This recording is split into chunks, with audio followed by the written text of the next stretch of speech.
I realize we kind of cut short here a bit, but I wanted to give people some pointers here about this and mention that at my website, elixir.com/breath, you can see kind of the notes for what I'm talking about here.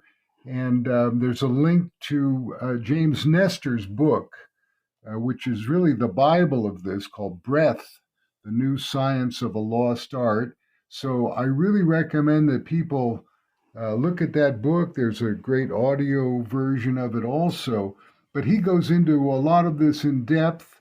I have been working with his techniques and more for several years. In fact, I found that I believe strongly that during COVID, one of the reasons that I really didn't have a problem, while others around me did, was that I was using my breath properly. I was breathing in and out through my nose, and in addition, on the exhale, humming, just and I've got a link to a YouTube video about the effect of humming, that it increases the nitric oxide production by 15 times. And this is a way to purify the incoming breath, to get more oxygen into your cells. The physiological benefits alone of nasal breathing are just incredible.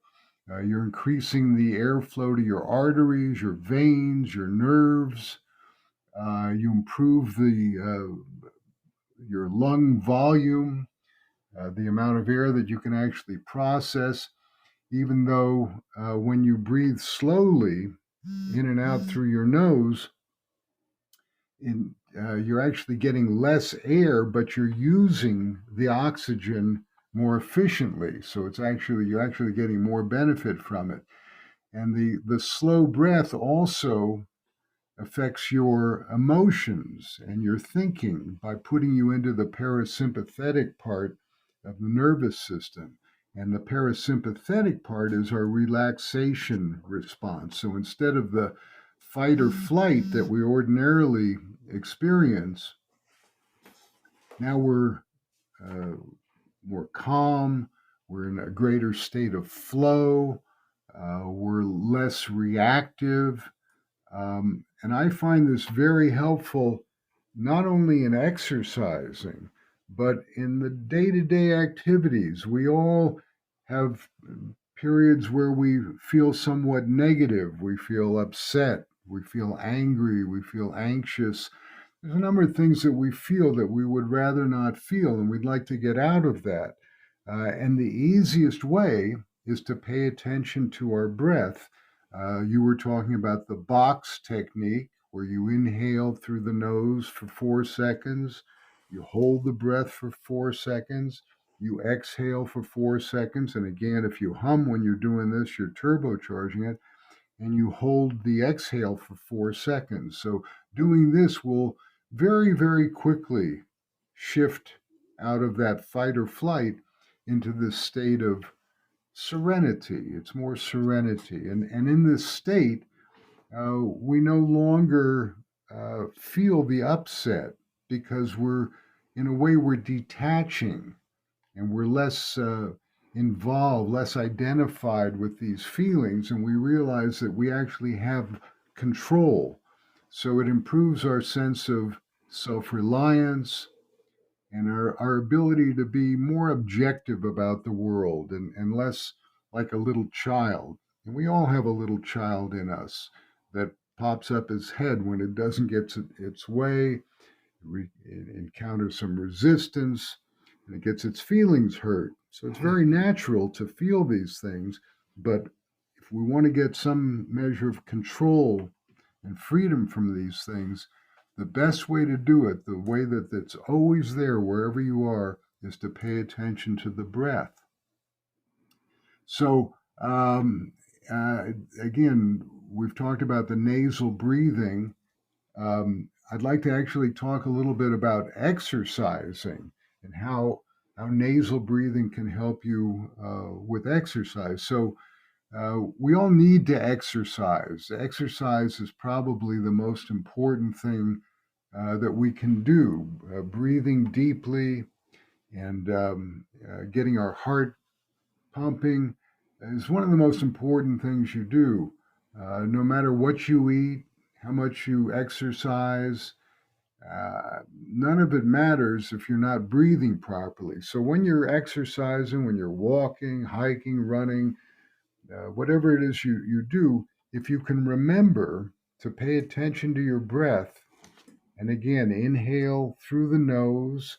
It also helps if you actually put your tongue on the roof of your mouth. It improves the flow. And you inhale like that and exhale also through your nose and adjust the pace of your walking or your hiking, whatever you're doing. Adjust the pace so that you can do that. You might have to slow down some at the beginning, but if you can keep your breath slow and calm like that, you'll actually do a lot better. And I found a trick to do this, and that is hopefully you have some water with you when you're out walking. Um, if you take a mouthful of water and you hold that mouthful of water, you will have to breathe through your nose. So there's a way to actually force yourself to breathe through your nose without taping your mouth shut, which you can do also. But I find that having a mouthful of water does a couple of things. Number one, it makes me breathe through my nose. And the other thing is that I'm actually hydrating while I'm doing that because I'm absorbing the water through the tissues in my mouth. So I highly recommend that technique. It makes it very easy to breathe through your nose. And sometimes it's a bit of a struggle, it's a challenge, but these challenges are what makes us stronger and more resilient. So you start wherever you can start. At the beginning, you do whatever you can do. It's not a contest. You're not competing with anyone but yourself. And the idea is to gradually get more capacity, more lung capacity. Another thing that I'd like to recommend, another tip, is that as you breathe, you think about your rib cage. Think about expanding your rib cage, breathing into your ribs.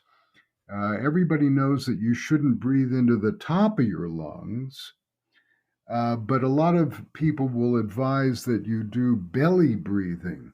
And I've found that it's actually a lot more beneficial if you think about expanding the rib cage. You're actually getting more air in than if you expand your stomach.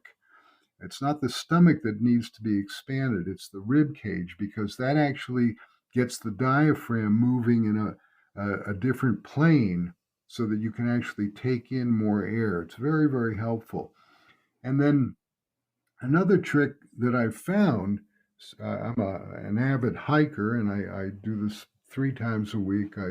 I'm up here in Albuquerque and we're at 6,000 feet and we get going up these hills.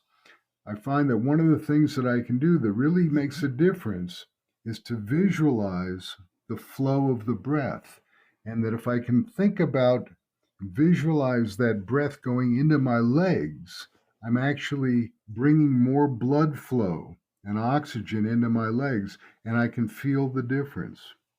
And the trick here is simply paying attention, being present, and not thinking about other things, but only thinking about the breath and where it's going. And it makes a tremendous difference. So, Phil, you mentioned an interesting point, stressing your body, and they have a fancy name for that called hormesis, Yes, and it is good, and when we talked about the vagus nerve, we talked about even at the end of the shower, put that cold water on. right. Challenge your body, and you'll make your vagus nerve more pliable so that you can get into that parasympathetic mode. And even like Mr. Safer was saying, a little high intensity of anything, stress yourself a little bit and you'll be healthier for it. Yes, it makes a huge difference. And Again, we kind of come back to this idea of our this little child